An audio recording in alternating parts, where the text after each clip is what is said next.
All right, so we're going to talk about rucking for an hour or so. We can even take questions at some point. To quickly introduce everyone who is on this panel, we have Jason, who you all probably know. He founded GORUCK. He's an experienced rucker in the military. We have Kelly Starrett. You're a DPT, correct? Yep, and owns the Ready State, where he helps people get ready for exercise, helps them live better lives. We have Melissa Urban, who is the founder of the Whole30 Diet and took up rucking a year ago. About a year ago after reading your book. Yeah, about a year ago. You know it.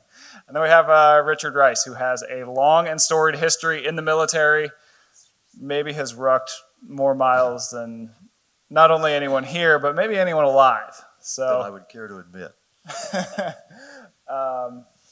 So, I mean, I think first of all, I'm just going to be asking a handful of questions. First of all, I wanted to hear right off the bat, what question do each of you get most often about rucking, and how do you answer it?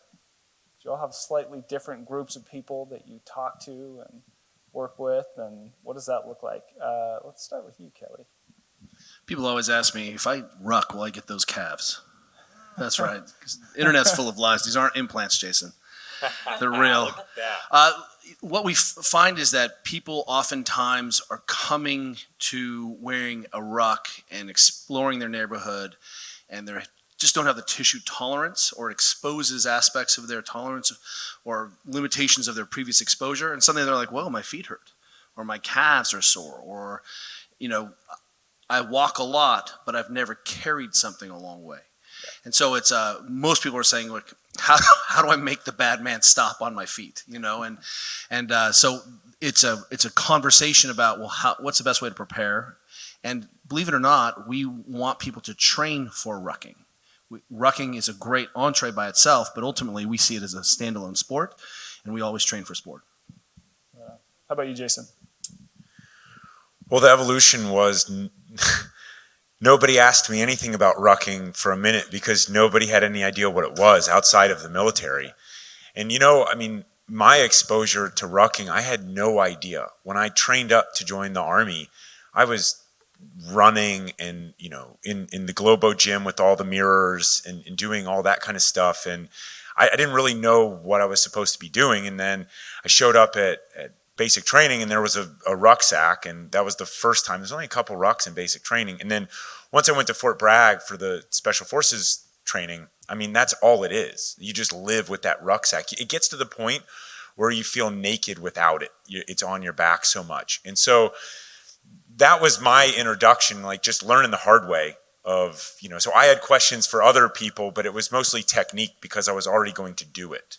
Right? Whereas then when you say, okay, lots of great stuff comes from the military, and then it makes its way out into the population. And that's essentially what,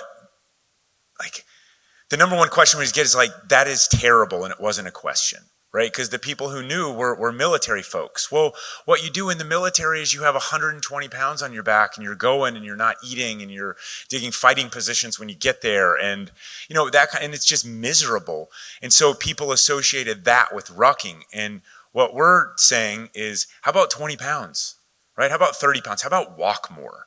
So basically it's just been put 20 pounds on your back and go for a walk is what it is, and try that. I don't care what your bag is. I don't care what your shoes are. I don't care any of that stuff. Go for a walk with 20 pounds on your back. That's what rucking is.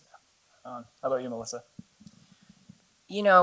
I think the most common question I get from my community and my audience is this for me? Can I do this? If I started talking about rucking, and then people who followed me looked at the GORUCK channel, and it was a lot of special forces. It was a lot of veterans. It was GORUCK Heavy. It was Chad 1000X. It was all of these folks who were rucking with sandbags, and it looked really badass and really intimidating. And people would say to me, but is this for me? And I remember meeting Jason and Emily for the first time in Park City when we recorded our podcast, and I said very specifically, if I'm going to talk about rucking, I need to know, am I going to water down your brand by talking about the mom who's going on a walk with her kid and the dog and throws on a 20-pound pack to do it? And he said, absolutely not. Absolutely not.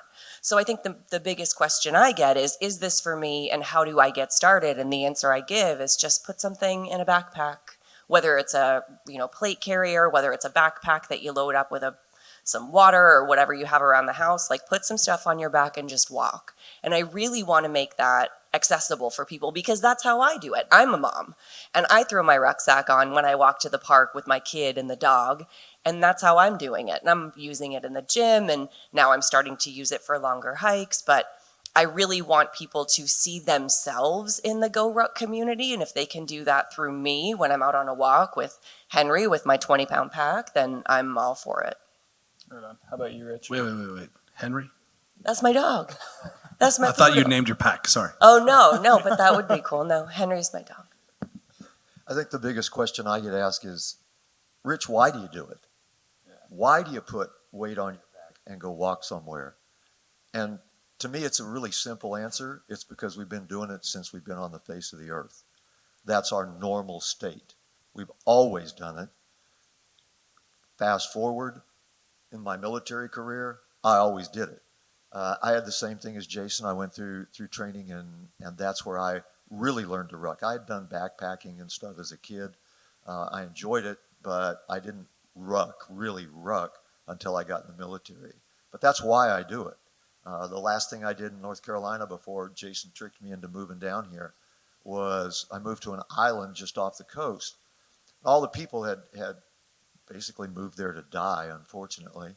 And when I got there, I started rucking, and people were asking me, what are you doing? Why are you doing it? Why are you out here with your dog every day walking up and down the beach? I said, because it's good for me. It makes me feel good. And you should do it too. And I got a few of them to agree. Right on. So I'll answer this one too. I mean, I think the question that I get most often from people who message me on Instagram or whatever it might be is how much weight should I use? And I think I sort of defer to thinking what Kelly sort of mentioned is that we have to get ourselves ready for this in the first place, and then what Jason mentioned too, which is that I tend to find, especially among men, there's a tendency to just think, oh, I need to load this sucker up because that's what I'm going to get the best from, right? And the answer to that is no. I think starting lighter is usually better for most people, even once you've become rather well adapted to it, right? It's like every ruck doesn't have to be like you're invading a country, right? 30 pounds is my go-to, and I think it should be for a lot of people. Okay, so that leads to the next logical question about mistakes. What mistakes do you most often see when people pick up rucking, or even among experienced ruckers? Oh, can I please go first? Yeah. I read your book.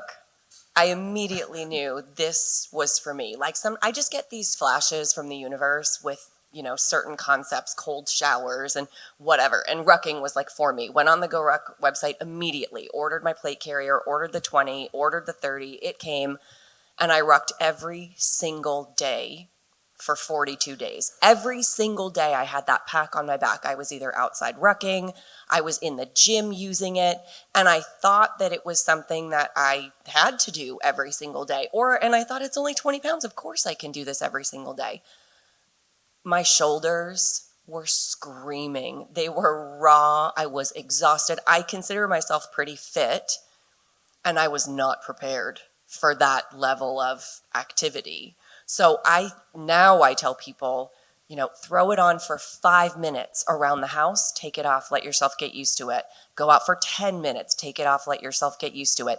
When you feel like you need to get the pack off, maybe just wait 1 more minute. Right? Instead of taking it off at your doorway, maybe you walk into your kitchen, get a glass of water, then take it off. That's how you build your tolerance. But I really caution people against going in too heavy, too hard, too much, too long, because it is a totally new form of exercise. And no matter how fit you are, you have to be prepared for this form of exercise. Yeah, totally. Rich, how about you?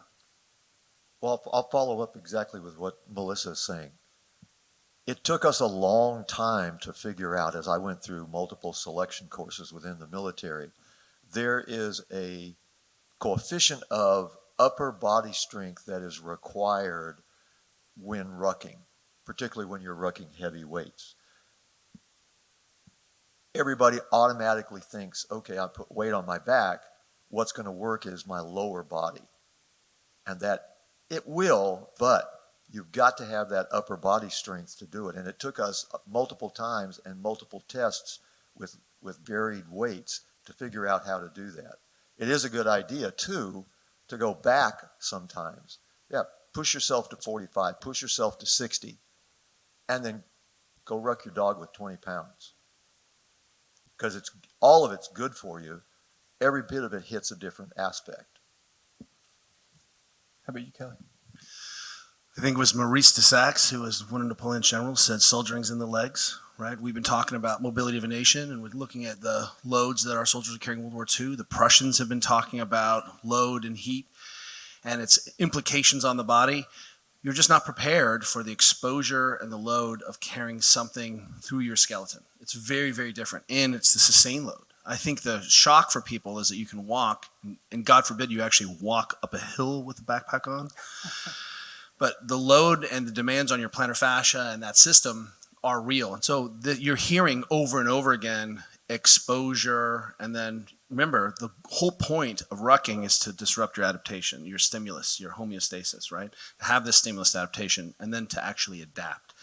So I think what we need to do is help people sort of consummate the process and complete the process, which means, hey, I've just done this real and significant load, which seems so innocuous because it's so easy. And then how are you working to reduce the session cost? Did you do any, input into the body?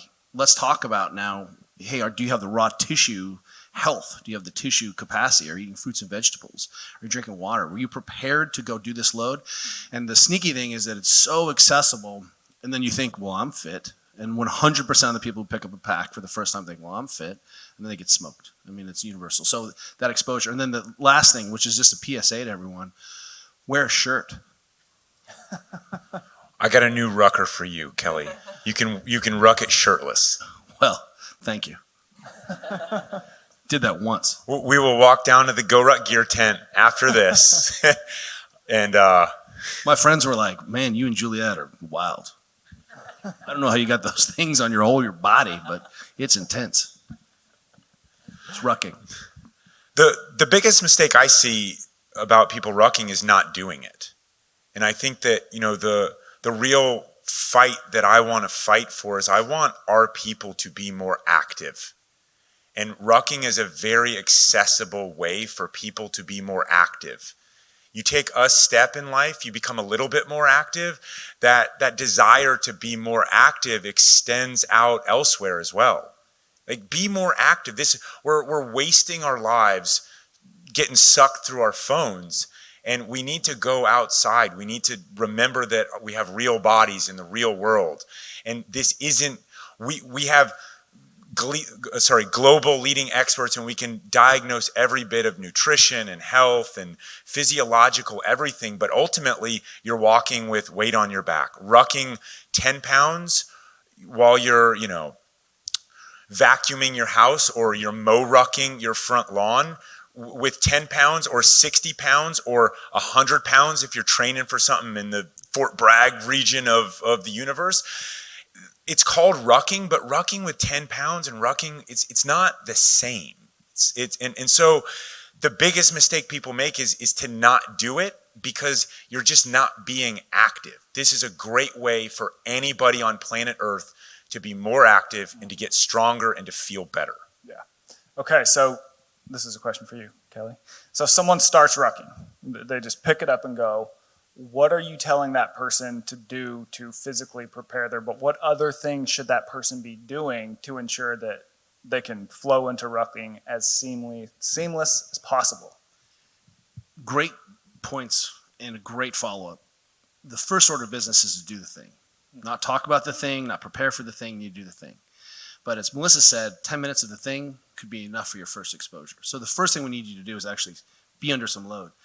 I think it's George Hebert, who is the originator of the movement natural system, said that the goal of fitness is to be useful to your community, useful to your family. there's nothing more useful than being able to handle a load for multiple hours.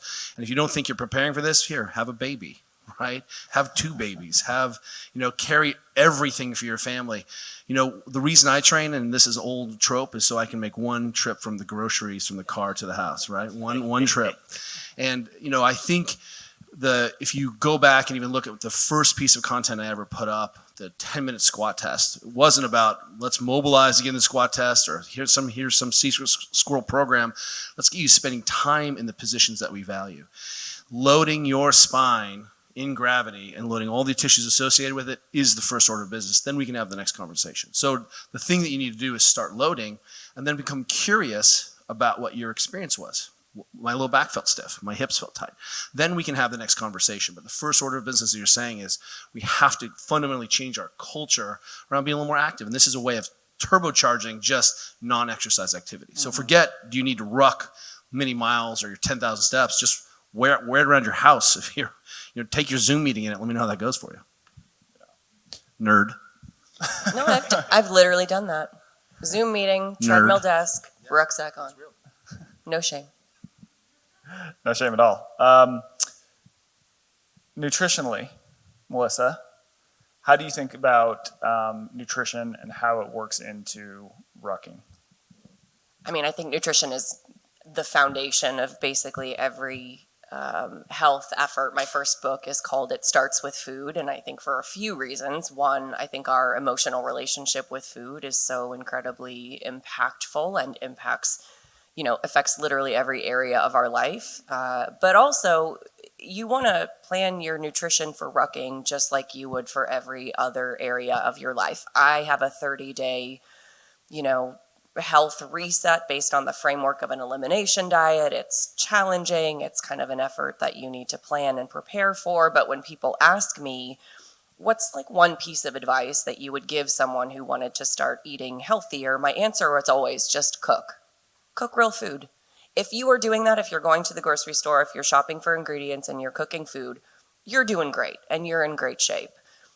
I think rucking is a fantastic low impact form of activity. You're not running, you're working in that sort of lower impact area, but you want to make sure that you're supporting that with adequate nutrition. So again, make sure you're eating enough calories. Focus on getting a decent amount of protein with every single meal. Fruits and vegetables are great. Eat a vegetable once in a while. Ensure that you're eating enough healthy fat to support those activity levels. Use your hunger, your cravings, your recovery as a guide. If you feel like no matter how much you're rucking or how much you're moving, you're just not able to successfully recover, maybe you need to eat a little bit more food. But you can keep it incredibly simple. You don't need to track. I'm not a fan, at least, of tracking macros, tracking calories, watching every single bite of everything you eat. I think you can do a program like the Whole30 or just start cooking and eating real food and then use the signals your body is sending you as a guide to help you make sure that you're eating enough of the right stuff, and that you feel good. Rich, how did you see rucking change during your military career? So you started in 1966. What was the thinking around it, specifically in the military? Was there any evolution at all, and what were the highs and lows of that? Oh yeah, the equipment, of course, is paramount, because when we started out early on, the rucksacks that we were using were the Bergens and rucksacks from Norway, Switzerland, that had been used during World War II, because they were larger bags. The American military had some during World War II and previous conflicts, but they were more along the lines of a musette bag, just a small bag that you could put maybe a day's worth of food, a change of socks, and whatever. Particularly in special operations, we started using the larger bags because we had more equipment, because we were going to go into a denied area that people couldn't get to, and we had to resource ourselves out of what was on our backs. And so that's what we used just for those long-range insertions.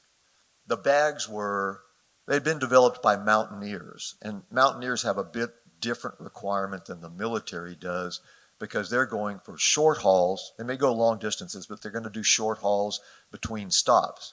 We do longer, extended marches. And so that equipment started developing and changing, and we started getting new rucksacks. Some of them were good, some of them were not so good. Everybody has a good idea, they think, and we started seeing the Niantic labs, who are the laboratory that develops the equipment for the military, started coming out with some new rucksacks, and of course civilian manufacturers were. And a lot of people were trying to adapt civilian bags to military use. The problem was a lot of those civilian bags wouldn't hold up long enough. They weren't as endurable as the rucksacks that were being built for us by others that were specifically made for the military. But it changed. One of the big things was the rucksacks that came out of World War II hung low on your back. And we determined early on that you needed to get the weight as high as possible on your back. That's the way GORUCK stuff is built now, so that you can get the weight up on top of your back as opposed to hanging down like today everybody sees kids going to school with their book bags and it's hanging down to their butt. Nope, doesn't work, gonna mess you up. So you need to get that weight up higher. And so that was the impetus of what was happening within the military bags. We did a lot of modifications on our own, but they pushed that envelope through Vietnam. And through Vietnam, there was some terrible bags in Vietnam. I won't mention the names, but it was very tough framed bags that didn't answer the requirement. And so we had bags being made in the Far East that were for our indigenous personnel. And those indig rucks were the ones that we started using and adapting to our use, simply making them a bit larger. So there's been a whole range of bags being built up to and including what GORUCK is today. Yeah. All right, so Jason, you're in the military where they just load you down with an unbelievable amount of weight in some random bag. You get out of the military and you think, I'm going to make my own bag. What have you learned along the way as you've designed bags for rucking? I mean, I wasn't really recreating the wheel here. I mean, my goal was not to build the Alice pack replacement, you know? The goal was to make something where Emily and I were in our lives at that time, which was, transitioning and it just kind of, there's so much magic, if you will, that happened at that time, because getting out of the military, basing it off of an assault pack, which is basically what you wear over the top of your body armor. So you have extra stuff, but it has to be thin, and it has to be, I mean, this was pure function, right? Form follows function. And like, you can't have big packs because the doorways in Iraq are not wide. You can't have big packs because when you're stacked on a door next to other people, I mean, if I've got, the more space I have on my back, that's the longer it is for the guy behind me to be able to get in the door when you're going through the house and stuff like that. So this was just something that was take the best of those, which is, the burly shoulder straps that are really good for bearing the load, right? Not, hey, I'm going to go to Target and pick out a school backpack and I'm going to squish it with my fingers and say, oh, this is nice, Like, the second you put 10 pounds in that, or 20 pounds, or 50 pounds, like all our kids have in their bags these days, it feels terrible over time. And so taking the idea of the durability, but also just the way that it would sit and ride high and close to your back and not be too far out, because part of what you have to do in product design is to save people from themselves, because not everybody knows it. You're supposed to be an expert, right? You got an expert right here. He's going to tell you what you need to do. Listen to him. He's great at it. You got an expert. You got a panel of experts. And when someone is that, when you build product around that, it needs to represent that expertise. And so you can't take and put 1,000 pounds on the far end of the bag that's a foot off your back with our stuff, So it was kind of just a weird time, and it kind of worked, and we've just lived that life of transitioning from the military and this assault pack inspired piece of gear, and now here we are. Yeah, that makes sense. So when I talked about how I usually use 30 pounds, but I also hunt. That's something I've picked up. And, after you hunt, if it's successful, you may have to pack 100 pounds of meat off a mountain. You two's jobs sometimes required having 100 some odd pounds. Anywhere from 70 to 120 pounds. I've jumped into Jordan at one point in time with 110 pounds on my back and a 5-day march ahead of me. Now, we didn't do a march real fast, but we got there nonetheless. Then the second is what I call your battle weight. Your approach weight is the gear you need for extended periods of time to move across a large area. But when you get to the mission point, then you go to your battle weight and you pare down that weight. And normally your battle weight's going to come out about 45 pounds, all gear included. And for those of you that heard my talk yesterday, when I started doing a little research on this, 45 pounds has basically been the standard weight since the Greeks 3,000 years ago defended their country. The Roman legionnaires carried 45 pounds. Now, it wasn't the same 45 pounds I carried because they carried different equipment. The equipment has changed, but the weight has stayed the same. Same is true of the Revolutionary War. Same is true of the Civil War, World War I, World War II, Korea. Battle weight has always been around 45 pounds. Approach weights, much more than that, 80 to 100 plus pounds. But to prepare oneself for that, you've got to push yourself to the extended limit. You've got to get out there and do it. But then you can come back to those other weights. How about you, Kelly? First of all, let's again look at some of the rucking as a sport and ask, are there other ways to prepare for the sport? I mean, have you picked up your 100-pound bag and squatted it a few times? So there's ways that we can begin to train and expose the body in positions so we can have better tolerance. Again, if you're planning on going to walk a long distance, have you done that unloaded? Have you done it with 10 pounds? Have you done it with 20 pounds? So, make sure that you have had an exposure previously and you were able to adapt to that exposure, right? The other thing is, I love rucking, and one of the reasons is that it's given people an excuse to have a sandbag in their house. And the amount of crazy sandbag training I do, it's my favorite tool. And oftentimes I will reach for the ruck and be like, too easy, and then I reach for the 50-pound sandbag and I take that for a hike. And all you have to do is carry that thing on your shoulder in a slightly different way on our little neighborhood walk or little 5K, and I come back and I'm destroyed. Carrying 50 pounds on my back is nothing, but on my shoulders, sideways, so there's so many ways to have sort of a conjugate experience with this and constantly seeking out that exposure. Besides, it has to get heavier because let's be honest, very few people in our lives are going to have to carry 120 pounds, carry their body weight around, but we can definitely benefit from being more durable. And we should not fall into the same trap that we did in marathon running. Well, I ran a 5K, so now I run a 10K, so I have to run a marathon and an ultra marathon.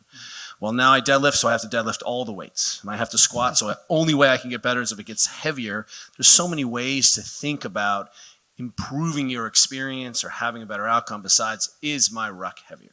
So let's just move beyond that for a second.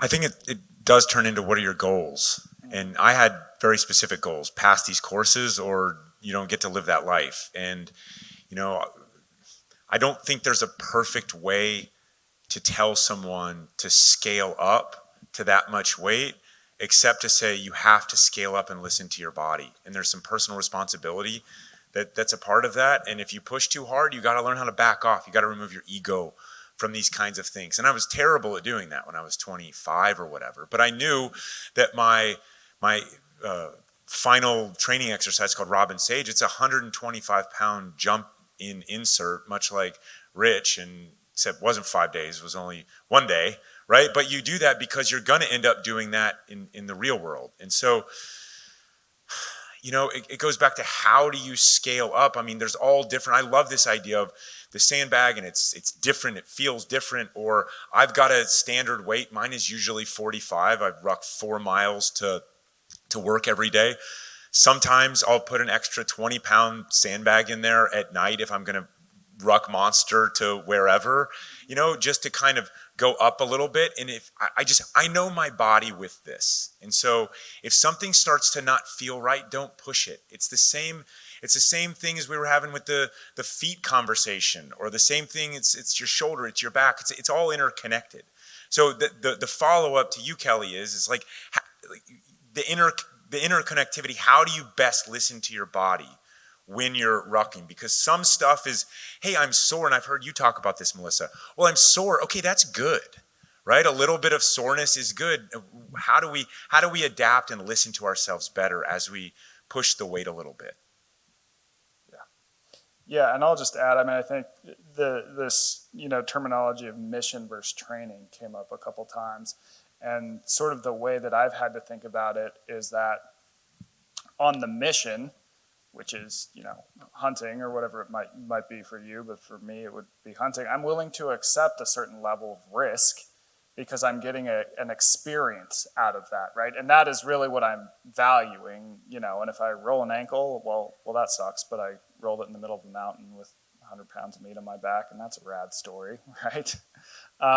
But in my training, I shouldn't be pushing that limit every time, because it's not a great story to be like, yeah, I was in my cul-de-sac and I had 100 pounds on my back, and I saw this dog run out and I rolled my ankle, So it's thinking about that too. It's like you can compartmentalize like the mission, willing to accept a slight level of risk, but everything beyond that, it's like, how can we reduce the risk as much as possible while also getting me as ready as possible for this mission, because it leads to some sort of greater goal. Melissa, so you sort of talked about your audience and how you coming up? Come on up. This next question is for Monster.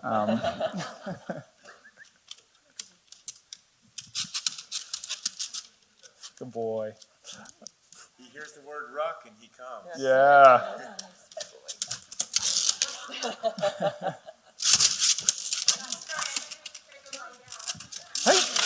Hi.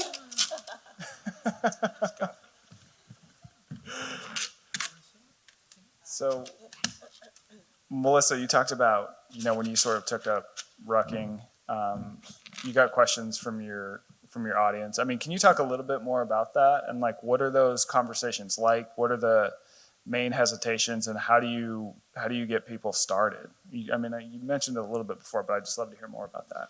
Yeah, I think we heard Roger during our keynote panel talk about your why and finding your why, and I've given this a ton of thought over the course of my career, and I feel like my why is empowerment. If I'm going to boil it down to just one word, I want to, and I hope to, remind people of their power. And I think there are a number of different ways that you can go about that. I've done that for the last 13 years through the whole 30, but I'm also a huge fan of self-experimentation. And if you follow me on Instagram, I take on self-experiments all the time, all with the intention of sort of self-improvement, making my life better. Cold showers was a really good one. And that came before I read your book, The Comfort Crisis. And I think the theme of discomfort has been in my life for the last 2 years. And discomfort has been a part of my life for a very long time, but after rehab for my drug addiction, discomfort was punishment. I felt like I didn't deserve, or I wasn't worthy to be comfortable, to be loved, to take in the compliments, you name it. And so discomfort was a means of punishment. And I've evolved now to see discomfort as a way to grow and to progress and to be able to better navigate stress. So when I found rucking, I realized that was a really wonderful way for me to continue my own evolution into discomfort, but as Jason has said, as Kelly has said, in a smart way, not to beat myself up, not to punish myself, in a way that I can tolerate, that I can recover from. And so I'm sharing this experience with my audience and with my community, and of course they're asking a ton of questions. is this for me? Is this something that I could do? And how could I get started? And I'm already overweight. Should I add 20 pounds to my back, and why? And I'm older, and is this something that I can do? Can I do it with my parents, and how would I introduce myself to it? And I really love the idea of taking my own. I didn't talk about rucking for probably the first 2 months because I always want to have a lot of personal experience with something before I talk about it. I want to make sure that I dive into the experience and that I like it and that I learn all the lessons that I need to learn so I can pass those along and people don't make the same mistakes. But as soon as I started talking about it, it immediately resonated with my community. I have a lot of women who follow me across, a broad group of ages. I started in the CrossFit community, but have morphed well beyond that now into people who aren't particularly active, and they are using the Whole30 as their sort of foray into changing their eating habits. And rucking immediately felt like something that they could add to their routine in a way that challenged them, but also made them feel like a badass. It's one of the things I talk about so much with rucking is I think walking is the most underrated form of exercise. I absolutely love walking. I think if you don't exercise, start there, and I think it's fantastic. You can do it in a beautiful place. I'm a huge hiker, so go outside, walk up a hill, do it with your dog, do it with your family. But if you add 10 pounds or 20 pounds, my go-to is 20, in a pack on your back, all of a sudden you feel like a badass. And that is incredibly empowering for people. So I started hearing from people who are like, well, I wear my baby on my back when I hike. Is that rucking? Yes, that is rucking. My rucksack does not pull my hair, but that absolutely counts. Can I wear it on a treadmill? Yeah, if you're in Michigan in the middle of winter and you're on a treadmill, yes, throw it on. I wore mine to Target not that long ago. I had a big Target run and I threw it on. Why not? I'm doing these things anyway. This is another way that I can add a little bit of challenge, that I can challenge my balance, that I can challenge my cardiovascular system, that I can make my bones stronger, which is something so important, especially for women, especially as we age. And it made people just feel really good about themselves and their efforts. And then you go into the GORUCK community and you realize that there's this incredible community of people, and you can find people in your local city who ruck. You can join online groups who ruck. A rucking group from Germany reached out and they said, hey, if you throw your ruck on and give us a shout out, we're going to send you a patch from Germany. Yes, I will do that. That sounds amazing. So now it's something where you're walking. It's incredible for cardiovascular health. It's great for bone density. You're doing it outside, which is so incredible for so many reasons. The field of vision, the forest bathing, you don't have to, ruck 10 miles up a mountain. You're doing it with people. My kid's on his scooter. My dog's on a leash. My husband's with me with his backpack, and we're rucking to the park, and I'm getting 2, 3, 4 miles in with this weight on my back. And I'm leaning into this concept of discomfort. I am halfway into my hike and I'm feeling this thing on my shoulders and my traps are kind of small and it's a lot of weight and I'm thinking about how uncomfortable I am. And then I'm like, okay, what can I do? Because I still have 2 more miles on this hike.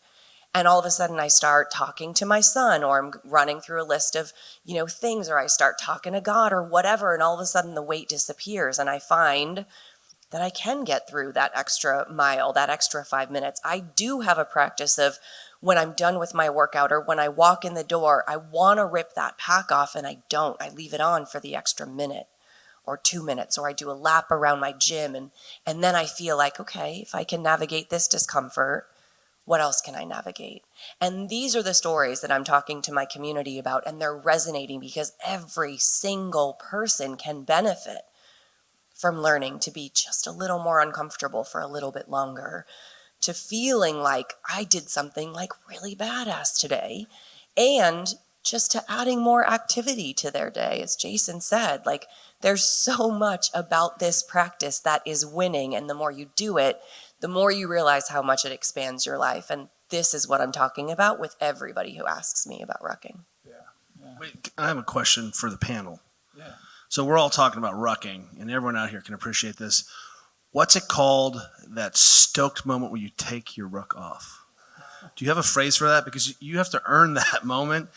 That needs a term. Does it have a term? What is that? There's a German phrase for like the unpacked like pack horse, the unloaded pack horse moment. Like what is that? Because that's actually my favorite moment. Like I waited the 2 minutes, I'm down, and let's coin it. Let's coin it. You become weightless and you're eternal. You know what I'm talking about? I don't know what is that personal. What do you call it? Ruckchuck. I like that. Ruckashucky. All right. The only other, what is known is in the military, it would be the rucksack flop, because you would get to where you're going, and I mean the ruck's so heavy that you just sit back, you can lean on it, and if you have to get moving, then you do, I guess. But it's often it's like the life is being breathed back into your body. You know, all the circulation. I just do it for that moment. I don't know what you all psychos are doing, but it's that moment, and then I'm like, oh, I can now go for the cookies. As long as they're Whole30, Kelly. Obviously. Rock off. There you go. So when I was reporting my book, I go to Harvard to this anthropology lab, and there's this guy there who's a researcher, and his name is Daniel Lieberman. So he's the guy who basically did this study in 2004 that found one of the reasons that humans are built the way we are, why we stand on 2 feet and are good at cooling ourselves, is because we can run long distances in the heat. We would do this to hunt animals, and we'd have to carry them back to camp, whatever. Just giving you some context around that. But I asked him, how much do you run then? Because he's into running. He's done the Boston Marathon a couple times. And he just said, well, I tend to find that I really feel best when I run at least a half marathon total every week. So that might be, a few runs across a week or whatever, total of at least 13 miles. And it kind of got me thinking about this idea of, what's your ideal dose, but of rucking. And so I would love to hear each of you talk about, like, what is your sweet spot across a week of rucking? What does that look like for you? You want to start, Rich? Well, for me, at my advanced age, I modify things because my mind tells me I'm 25 and my body says, no. You're going to be 74 next month. So I've learned to listen to my body, and it talks to me a lot. But I've found that my sweet spot is either 20 or 30 pounds, 2 miles a day with my dog. And that works for me. Do I miss a day once in a while? Yeah, I miss a day once in a while. Do I increase it every once in a while? Grab a sandbag and throw it on top of the ruck and take it with me? Yeah, I do that too. I think it's important it's been mentioned, that you don't need to get yourself into a set position and stay there. If you do, you're just going to stagnate. You need to change it around. Lighten it up, get a little heavier. Carry it an odd way. Carry a sandbag like Kelly's talking about. Throw yourself and force yourself into those unknown positions, those uncomfortable positions, not in the sense that you're going to hurt yourself, listen to your body, but find out what works for you. I know Jason mentioned he rucks 4 miles a day with about 45 pounds and Monster. And that's great. He's a lot younger than I am too. So good for him. I support that 100%. But that's where I've found that's my sweet spot. It worked for me. And the other thing that as I've listened to everybody here, not to get off the subject, but everybody here on this panel, and many of you out there, and many of the people that are here at this festival are leading by example. And that comes from my military background. When I think of rucking, the guys that pushed me to ruck, my cadre, when I went through the Special Forces selection course, when I went through the British SAS selection course, when I went through a bunch of stuff, I looked to those cadre because they were doing what they were asking me to do. They could do exactly that. That's what happens when you go to a GORUCK event. The cadre are out there with you. They're doing what you're doing. They may not be carrying the coupons and everything else, but they're doing what you're doing. And that's leading by example, showing people that they can get out and do things. I was talking to Michael in the green room before we got started here. I moved down to a small island off the coast of North Carolina, and everybody else had moved there. Gorgeous place. Everybody had moved there to die. I mean, it was a retirement place. I didn't exactly realize that, but that's what it was. Well, every day I'd get out with my dog and we'd ruck. And we'd go down the streets and then we'd come back on the beach. And so I started having people asking me, what are you doing and why are you doing it? Because the only thing they cared about was the specials at Food Lion, the local grocery store. And, gee, Rich, did you watch SEAL Team this week? I'm an Army Green Beret. I don't watch SEAL Team. Not going to happen. But they saw me doing this. And over a period of time, I wasn't trying to lead. I was just trying to do what felt good for me. I had people start joining me. And that's what it's all about. It's community, wherever you are. And it works for me, and you see it working for all these people up here. I like to do a lot of fitnessy things. My routine is very broad and varied. I'm doing gymnastics, I'm doing yoga, I'm doing powerlifting and weightlifting. And so I have found ways just to add rucking into my already broad and varied sort of routine.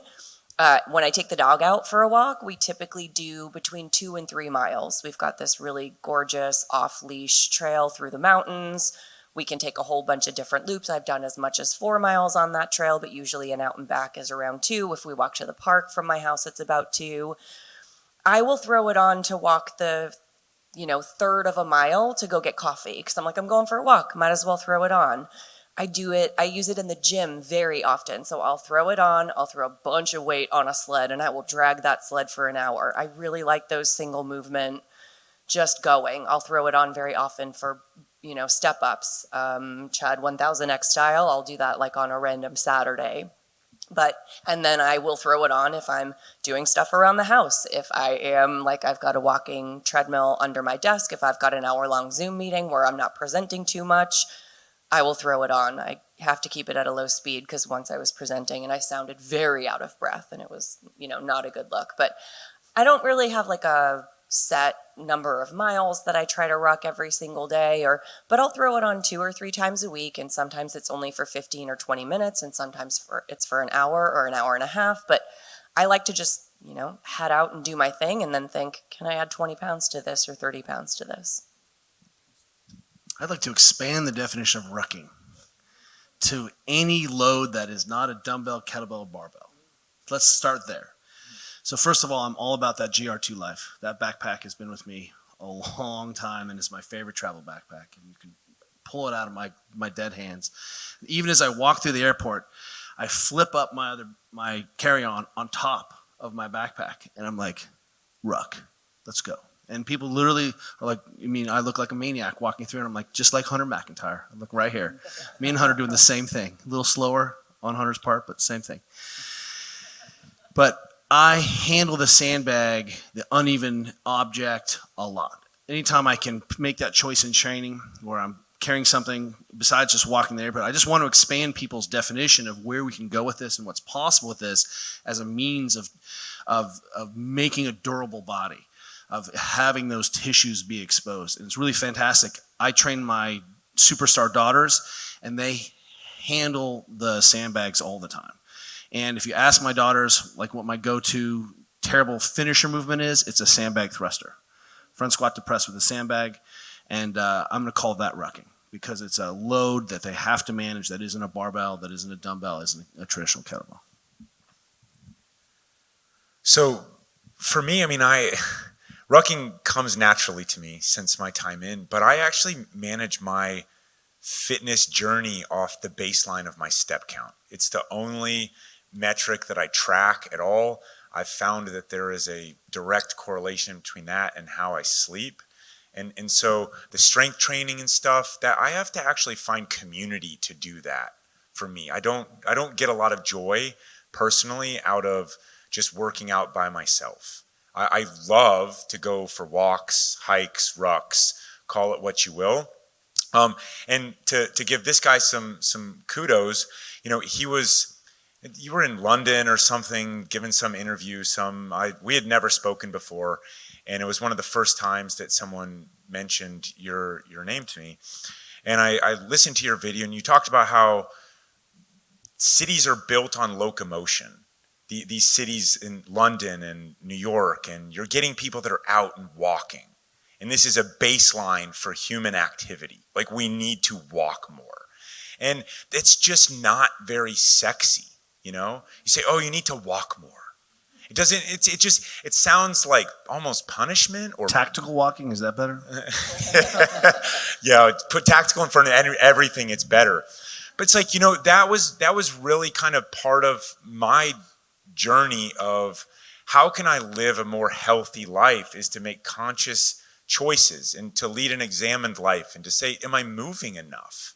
And it goes back to that idea of activity. And if you're moving more and walking more, you're more active. And when you're more active, you're going to be more active in other parts of your life. And so getting out and walking and then adding a little bit of load, because for me, to walk 4 miles every day, it just gets kind of boring. And so I need a little bit more challenge, and somehow that's not boring anymore. Or it feels like there's more out of it. I start to feel like I'm a badass, Melissa, because I got that rucksack on my back, you know? And like, it's no joke though. Like I feel better. I get up, I get that ruck off feeling. When I get to work, all the life comes back into my shoulders, right? Monster's headed for the water bowl and then doing what he's doing right here, you know? And so I baseline it all off of the, just my step count and how much I'm moving, and then the other metrics in life, how I'm sleeping, how do I feel, all of that kind of stuff. Yeah, that makes sense. What questions do we have from the audience? Anyone have questions? Yeah, back there.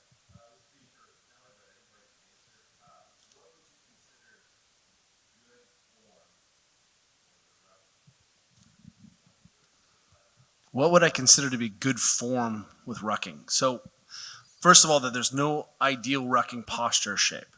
Let's keep that in mind. Your torso is longer. It's going to look a little bit different. One of the things I would ask is, can you take a big breath in that position? And how do you look? Just set up your camera at the beginning of your ruck, at the end of your ruck. And that delta is the decay in your capacity. So you're like, you know, young and chipper and like, this is so sweet. And you come back like you've got ruck cancer. Then I would say that, hey, you're probably more strong enough to handle that load for that. So I just saw a photo I had in my phone of Kipchoge breaking the 2-hour marathon. And his running mechanics at the end look exactly like the running mechanics in the beginning. In fact, it looks like he's posing and he comes through the finish line. His mechanics are so great. But I think one of the issues is that rucking is so accessible, yay, but it's a little mid-range range of motion. And as soon as we begin to load less effective patterns, if you walk like a duck and you're walking up a hill with an additional load, you can handle that foot turned out, arch collapsed, working through your big toe at a low speed, suddenly add a little bit higher load, higher volume, and that becomes a less effective movement solution. So again, it's an entree in, but one of the first things I would say is, can you take a big breath in that position? And how did you come out unharmed? And then the third is there a difference between your starting position, your finish position? Those are the things I would say. Does that seem reasonable? And think about changing the load up from time to time. I mean, you know, Melissa, you're really good at this with you're like, this load wasn't happening for me today, so this was a walk. And I do the same thing, right? Whatever level you're at, it's like the relativity of that is, lose your ego, man, you know, lose your ego.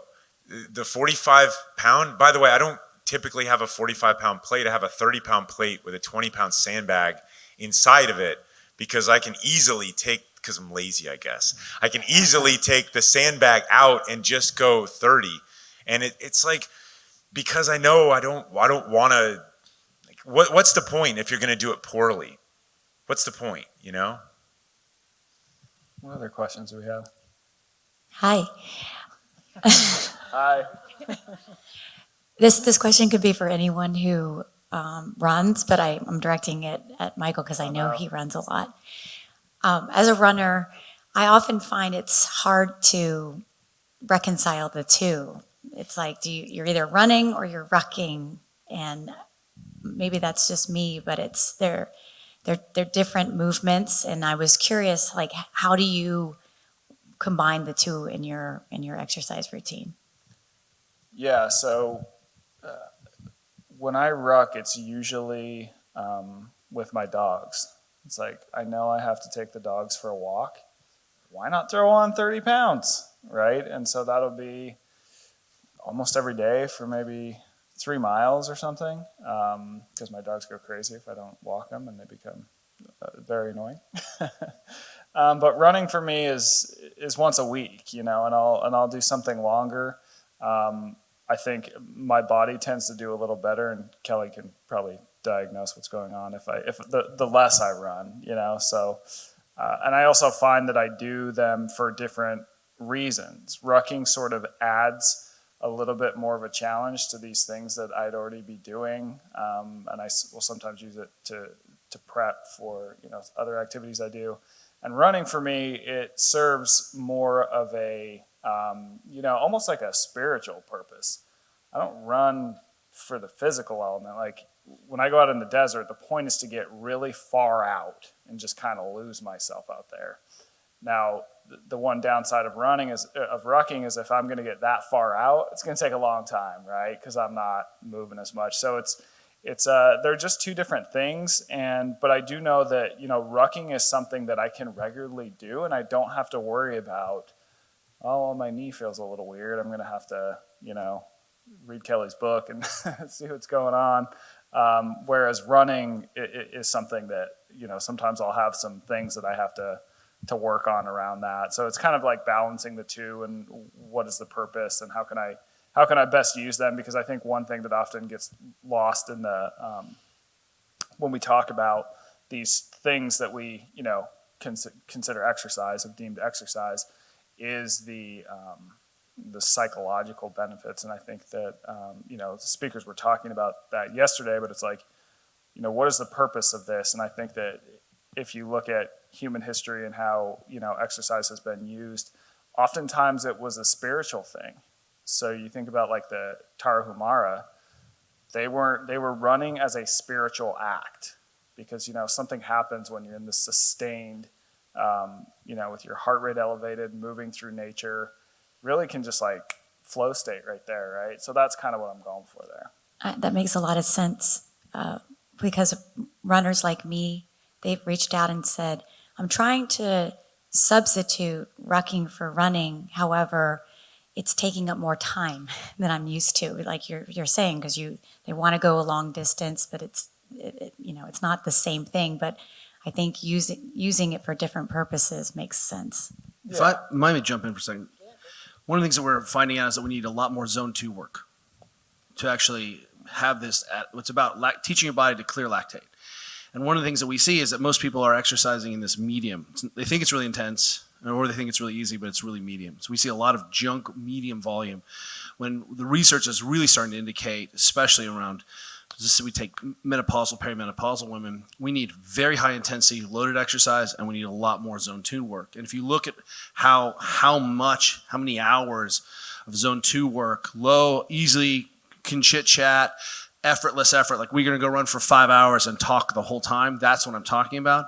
The ruck is a great substitute for that volume. It's a stimulus that allows you to get a ton of that zone 2 work in. That's interesting, that challenges your tissues a different way.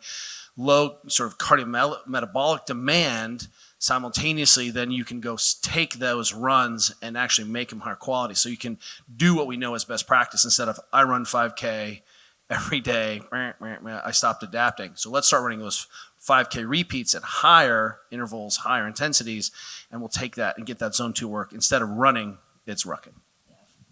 Could you hurry, Kelly, one quick question. Could you sort of, you kind of answered it in your answer, but just so people are clear, how do I know if I'm in zone 2?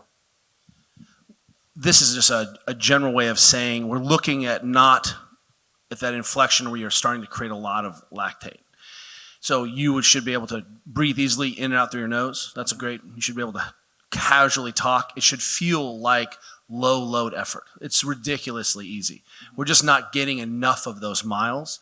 But I'm like, let's get 3 birds with 1 stone. You know, we're all busy people, and I feel what you're saying is, well, shoot, now I got to go ruck 3 hours. You don't. You just need to, take those junk easy runs and do that at a pace where you can easily breathe in and out through your nose. I think that's a great limiter.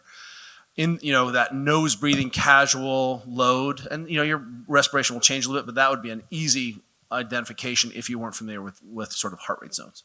But all the magic and adaptation happens in these lower capillarization, lactate, fat burning, efficiency. You have to do that, and go ahead and walk with a pack for 5 days, and you will automatically devolve into those zone 2 efforts because they're the only ones that are sustainable.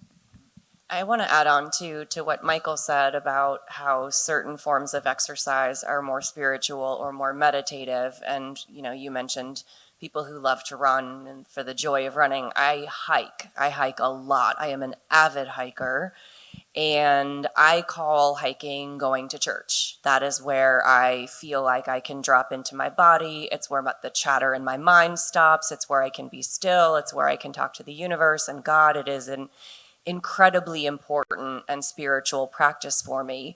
And when I first started rucking, I thought, of course, now I'll just throw my 20-pound ruck into my pack and I'll take it on hikes. And I hated it. It changed the experience for me. It was no longer this meditative, practical. Now I was taking something that was so incredibly spiritually important to me and I was making it harder. And I don't want to make that harder. So I think it's also important to recognize that you don't have to add discomfort to everything. There is a different kind of discomfort when I hike. It is the kind of discomfort where I get out, into the altitude and I'm breathing hard and God drops an answer into my brain and I'm like, damn it, that's not the answer that I wanted. That's a different kind of discomfort. So I feel like it's also important to say you don't have to add the rucksack to everything. If there is a practice that you love, or you wake up in the morning and I want to go for a walk with my dog and my husband and my kid, and I just want to be out there and I want to hold my coffee and I want to enjoy it and be present. You don't always have to make that more difficult, right? As long as that doesn't become your default where you never add discomfort, I think there's also value in recognizing that I'm getting something else out of this movement practice and I don't have to make it harder on purpose. Yeah, totally. And yeah, just to add to this, there's this guy who's a philosopher at the University of Utah, and he studies basically quantification and gamification. So you think of how much we're quantifying and trying to gamify so much of our lives now. It's like, how many steps did I have? What was my whoop score? How many miles did I do? What was the weight? Everything is gamified, right, and quantified. And when we start looking at numbers, it changes. There's a purpose shift that occurs. So you begin doing something for this quantified number at the end, whereas originally, we might start exercising because we want to feel better internally. We want to have these moments where we have to push through discomfort. And I think sometimes what can happen is when we get too caught up in the numbers, is that purpose shift happens, and then it can start to feel like a little bit of a job. And so I think sometimes just forgetting all numbers, just do the thing, and notice what's happening in the moment can be useful for people, can kind of get you back to the original purpose that might actually incentivize you, to do it more. So Melissa, sorry, when you start talking about, well, I'm going to go for a walk and you're already leading this active lifestyle, then all of a sudden it's like the ruck comes around and you're like, okay, I'll try that. And you try to integrate it and you go back to yourself because you know yourself because you're doing more stuff and you're more active. And so I get it, GORUCK and hey, embrace the ruck and all of that stuff. But really, it's like the real mission here is let's get people more active. And when you try new stuff, right, you load those tissues different ways, create new adaptive bodies, and it lets us explore new things. And some of those are spiritual, and some of those are don't take away your runs, even though they're terrible for you, man. Yeah. They're great for your spirit, and that's awesome, I'm keeping Kelly in business. You don't have to do a heavy God talking to you, right? That's not up to me. What other questions do we have? Let me just say that I want to appreciate that is a big deal around using this as a catalyst to go walk with friends, a catalyst to explore your neighborhood, as a way of viewing your world, right? there's a writer named Philip Beach who wrote a wonderful book called Muscles and Meridians. It's sort of a very deep nerd view on embryology, but his approach and looking at the body, it's supposed to do three things really. I mean, it's very complex. The brain is the most sophisticated structure in the known universe. And stop. You're supposed to be able to get up and down off the ground, throw something, and carry something. Carry resources back to your tribe. So it's interesting that if we just started sitting on the ground a little bit and play frisbee with our friends, modern frisbee, and then carried a backpack, carried something around, that is what we've been doing forever and maybe the key to really unlocking our genetic potential. So taking kind of a step further, saying, hey, this is a catalyst to explore and have better relationships and see my environment. It's also a catalyst to unlock the hidden DNA of 2.5 million years of evolution. We're supposed to carry things and we don't. Yeah, totally. And I think that GORUCK has done a great job of really pushing the social element because, to your point, when we did hunt and gather, we wouldn't go it alone, right? I'm not going out on the savannah with lions out there without like 4 other of my friends, right? And so it was all like, exercise wasn't a thing until like 100 or so years ago. It's something we had to invent once we took it out of our lives, and we would often do it it was a very social thing before that, and I think sometimes that gets missing, which is why I love rucking too, because you go do it with people. Other questions? Yeah. Hi, I'm a rep club leader in North County, San Diego, and I program about once a month, family-friendly themed rucks based on kind of the GORUCK calendar. However, with life opening up, people going back to gyms, Little League, etc., participation has declined a lot. A lot of my friends aren't in it for the patches. Richard's talked about lead by example, which I'll continue to do. Melissa talked about your why. I got some ideas there. However, for ruck club leaders, do you have any tips or tricks or specific things that we can do to try and keep people engaged and coming back and doing stuff? So I'm finding that's a big issue for us. So what I think you're getting at is community building. And I think that there are certain time will show us that something will get hot, and then the people are missing their gym cultures, or they're missing the people that they did CrossFit with, or they're missing those parts of their communities as well because they've been deprived of that for a couple of years. And I think that the best thing that you can do is do what's best for you and those that are in your community right now. Don't worry about the numbers. Don't worry about this many people. You don't have to go out. I mean, ruck clubs are free, Make sure that you're enjoying it, because you want to do this for a long time, not just because you want a big ruck club, although big is more fun, because I think social fitness has been the most neglected part of our spirituality or our lives, and it's just getting torched to the ground. So it is setting that example that Rich was talking about as well, and lead the life that fulfills you. And being around other people outside, it's never going to go out of style. It's not a fad. It's not something new. It's baked into our genetics. It's very good for you. It's very healthy for you. It's very healthy for everybody who shows up. And do more of that, and the people will come. I owned a gym for 16 years, and we saw plenty of people become exercise curious. They go try a spin class, but they would always come back. So just keep that in mind. It's not personal, and never take it personally. That's just the way it goes. Second thing is play around with, you can have shorter adventures. It's a Tuesday night, right? It doesn't always have to be the epic. You can throw it in, just because I think oftentimes as things are spinning back up and people's lives get complicated, carving out an entire day for a huge epic can feel like a lot for people. Just thinking, how can I, continue to bring this and fit it into other people's lives in a way that isn't just always the Saturday epic.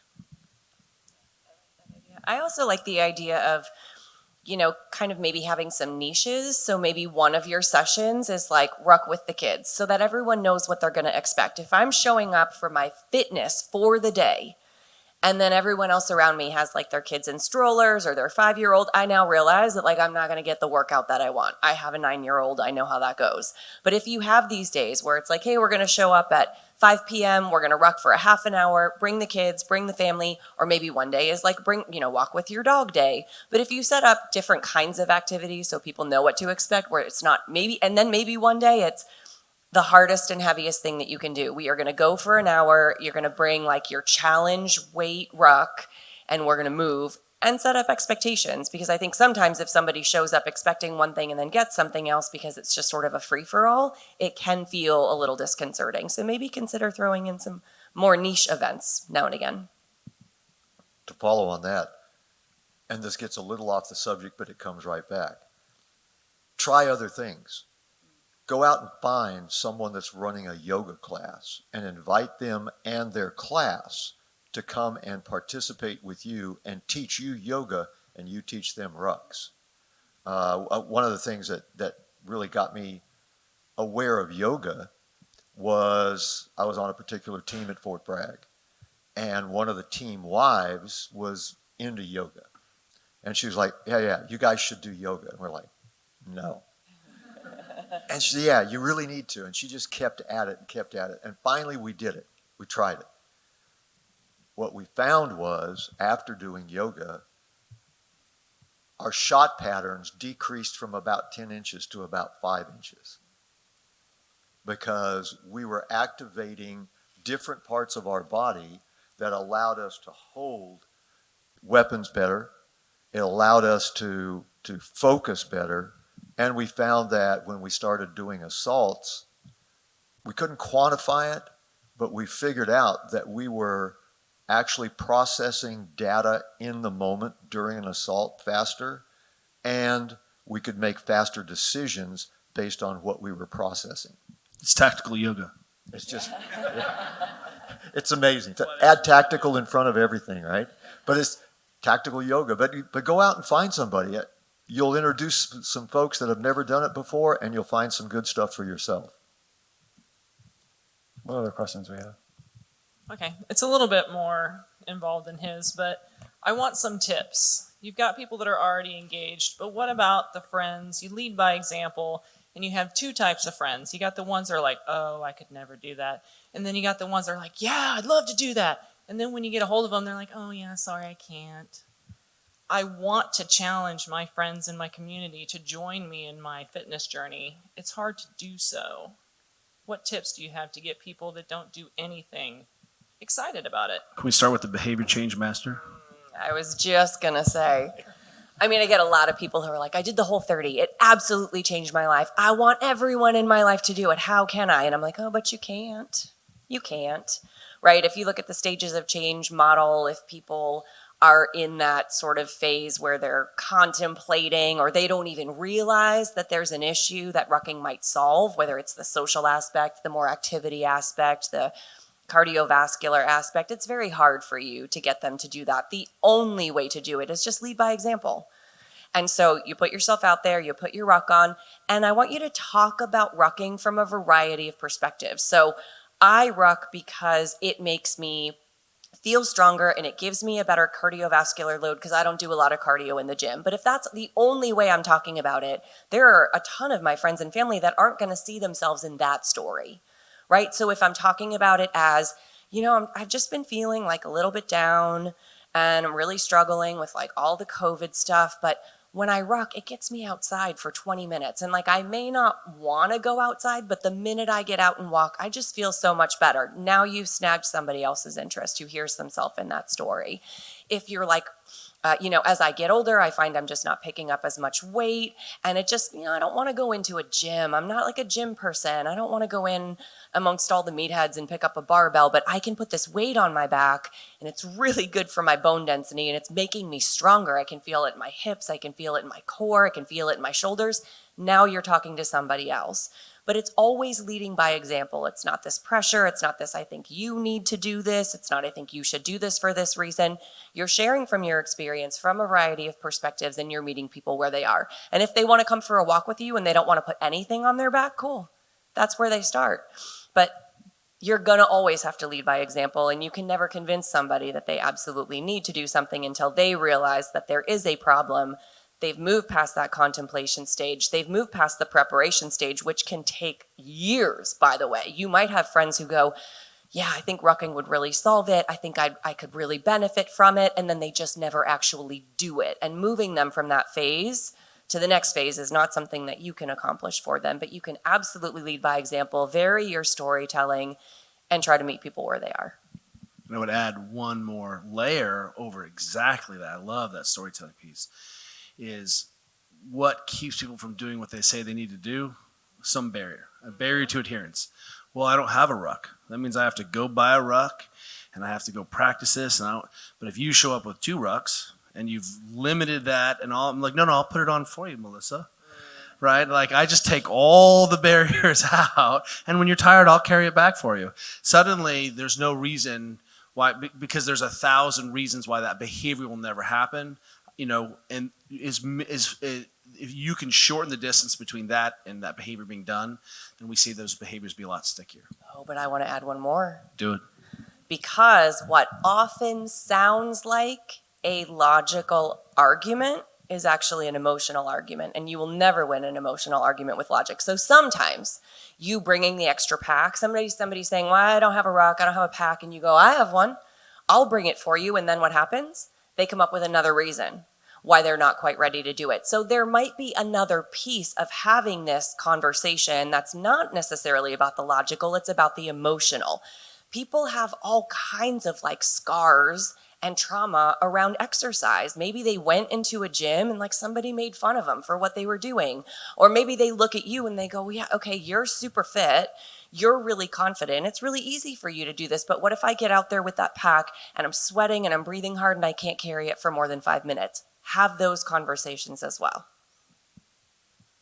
And, no, just kidding. What else do we got? And now I have an excuse to buy more rucks. Is that it? Yeah. I own 5. I do. And they're stacked in our garage, and I will loan them out, and I don't expect them back. I'm like, hey, people can become curious, and I've heard that those rucks have stayed by their front doors for weeks and weeks and weeks, and then one day they wore it to walk the dog. It's that simple. So yes, and you use hashtag Kelly Starrett Ruck for 50% off. You'll have 6 after today, the shirtless Rucker 4.0, Kelly. It's a thing. I wrote a really thorough Rucking 101 article for exactly that question for my audience. And I think there's 3 kind of ways. The first way is find anything that you can carry. You probably have a backpack lying around or your school backpack, whatever. Throw something in it that's a little bit heavy, whatever that looks like. It could be a water jug, it could be some bricks, it could be some sand, whatever, and just start walking around with it. The pros is that it's incredibly approachable. You can just use stuff that's around your house, and it's really easy to get into. The cons is that it might not be super comfortable, right? Your backpack might not be set up to carry that weight. If you've got a couple bricks in it, it could rub against your lower back. But that would at least get you started with the activity. If you have a child, throw it in a backpack. That's your ruck. There are a lot of different things that you can do just to get started walking around with weight.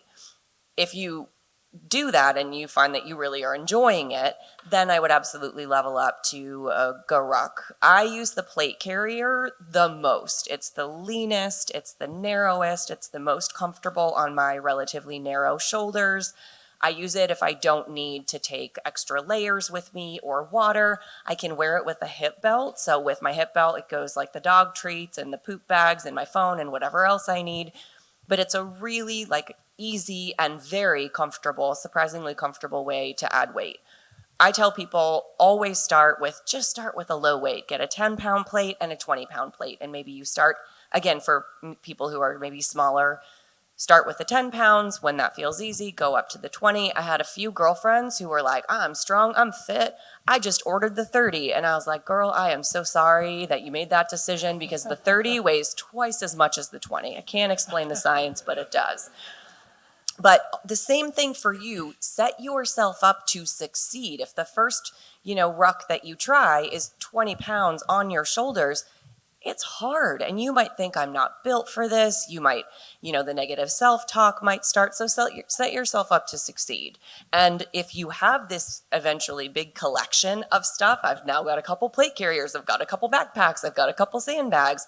Now all of a sudden you can add that variety in effortlessly. But you can start literally just by starting. Throw something in a pack and walk around. And I'll also say on that, I mean, GORUCK going back, Special Forces roots, right? And, the hardest thing to do when you're starting a company is to cut through the noise. It's really hard. How do you stand for something that anybody cares about? And because that has moved forward for a decade or so now, at some point GORUCK became about the GORUCK Challenge, and we made a conscious, which is, push-ups in the river at 3 a.m. and flutter kicks and all sorts of literally, scary to normal people, right? And scary to a lot of us, like, I don't really want to go do that, either. And so going back to this conversation that we had with Melissa, where it wasn't a conversation, it was a real brief exchange. Like, am I going to water your brand down? Like, no. And so I think the problem and the challenge for us has been that, it is easy to find an excuse to say, oh, well, Special Forces guys, of course they ruck, And so how do we broaden that out? And it really takes someone, Emily's been doing this with our family and our kids locally and has, Mother Ruckers. It's a highly coveted Ruck Club patch in this part of the country with our crew. And Melissa, since she picked it up, has explained it in a way from her perspective. And I would say send them the stuff that she's written, especially if they're female, but even if they're not. I read her stuff and I'm like, this is great. It helps just remember that we're not all the same and we view this differently. And, her shoulders are relatively narrow and some aren't, and some are a little more, and everybody's going to have a little different approach. But let people educate themselves a little bit. I know that's not a very in vogue thing these days, with everything can be solved with a meme or whatever. But there's a lot of great content that's out there, and her Rucking 101 stuff is a great resource to send to somebody because she makes it really approachable in a way that I just can't. And Rich can't. And Kelly's got a big brain and breaks stuff down and people love it. Still a big white guy who's bald. Man, yeah, he's just like, he's the Supple Leopard. Of course he's good at this, and Michael has become more accessible. I mean, forever it's like, oh, we got to write the Rucking book, Michael, like, we need he wrote the Rucking book. It's not the step-by-step field manual. It's a way more interesting way to get people involved into rucking. I mean, look at the dot that connected, that may have connected with Melissa eventually, but that's the book that got her into rucking. That led to a lot of other people doing it. So maybe it's have the extra rucksack. Maybe it's send them the comfort crisis. Maybe it's send them a link to Melissa's article. I mean, just let people kind of ease into it. It's not going to happen overnight. But it's good to get going. The worst thing you can do is not do it. First of all, I just wanted to say, Jason, I have 4 rucks and a bunch of different other things from GORUCK and love the products. I mean, all of them are lasting. They get used a lot, and you're just doing a great job. You and Emily are doing a great job. Thank you. And then the next thing I wanted to say real quick to Michael, my son-in-law gave me your book. I read it. I bought 5 copies, sent them to people. 3 of those people are now rucking with GORUCK backpacks. One of them bought one yesterday. One of them I lent one to. And then the other one was actually my wife. I love it. And I just bought 3 more books to send to 3 more people. Repeat offender. Great. But my question to y'all, and this is more of a health question. I know GORUCK sells a vest that has weight on the front and the back, I believe. And then they have things that carry just on the back. what's the advantage or is there any disadvantage or disadvantage to carrying weight on both sides versus just rucking with a weight on the back? Feels like a Kelly question. Look, I think the easiest way to say is, how do you fit this into your life so that it's culturally appropriate. You're down in your neighborhood walking around. You want to have a plate carrier in the front, knock yourself out. I think traditionally in the military, they've had armor in the front and the back, and that's probably where we started carrying things in the front and the back. If you look at how National Ski Patrol is managing loads, they all wear vests that are loaded in the front and the back. It's easier to carry, a little bit more, compact. And the idea is just, it's a different stimulus. I think sometimes my wife loves to use her weight vest-like thing because it's a little bit more distributed, it's a little bit more comfortable. And I would just look at it as another option sometimes. I think that's really the way to go. Is there an advantage for loading one way or the other? We could probably make the case another way. I find the weight vest is more comfortable in that all of the weight is not hanging directly on my traps. But then you also have that front strap, which can make you feel like your breathing is a bit constricted. And so I tend to find that my posture for breathing is better if I'm wearing just the plate carrier. That's just my perspective. 100% of the people who wear body armor have the worst positions over time. That's what I'll say about you guys. You just can't, so if you're wearing body armor 24 hours a day, I'm not saying that that's the solution here, but, there's a reason people have been carrying things on their backs for a long time. So this is a reminder. I think we need to get Dr. McGill here next year. But one of the things that I went up to, he's a great back doctor up in Canada. And, he talked about how the rucksack is posture corrective. And so that you're kind of saying the same thing. Your weight vest, it's kind of suffocating. You can't breathe as much. And, you sit next to Kelly at these things. I'm like, gosh, come on, I gotta pull my string, And the ruck kind of pulls your string naturally as well. So, but look, the first thing is do the thing, there's a case for honoring Murph and doing that type of stuff over Memorial Day with the weight vest. You can do it with a plate carrier. You're going to honor him just the same ultimately, but do the thing and try what's best. And it's a lot easier to travel with your rucksack on instead of, weight vests and all this stuff. You can fit it into your life. And my big theme is be more active, and you can just kind of fit it in. And, I don't want to put a weight vest on to go ruck the dog in my neighborhood every day. I'll be that guy. My kid runs around in a tiger suit and underwear and, Spider-Man costumes and swings from the trees, and everybody knows. But it's like, I don't really want to, I like to blend in a little bit more sometimes. So the ruck works a little better for me. This is primarily for Kelly and Melissa. I'm interested in your tips or what your advice is on someone who, both of you kind of touched on it a little bit. Kelly, you mentioned perimenopause and older women. And Melissa, I disagree. Not everything has to be harder the next thing you do, because for some of us it does. You're always looking for the next harder thing. So when you have the experience and you have the history and you want to continue to ratchet that up, but you're finding it more difficult because of you're getting a little older, recovery's taking longer, nutrition changes somewhat. What is your advice to someone who wants to keep ratcheting it up, but is finding it a little harder to do it? That's interesting. I think the first thing I'll say is that there are a variety of ways to ratchet things up. It doesn't always have to be heavier, and it doesn't always have to be faster.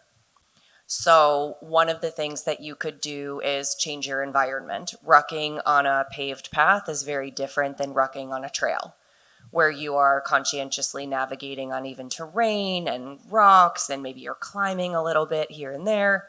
So I think that's a big aspect of it. But, you don't get fitter when you are training. You get fitter when you recover from that training.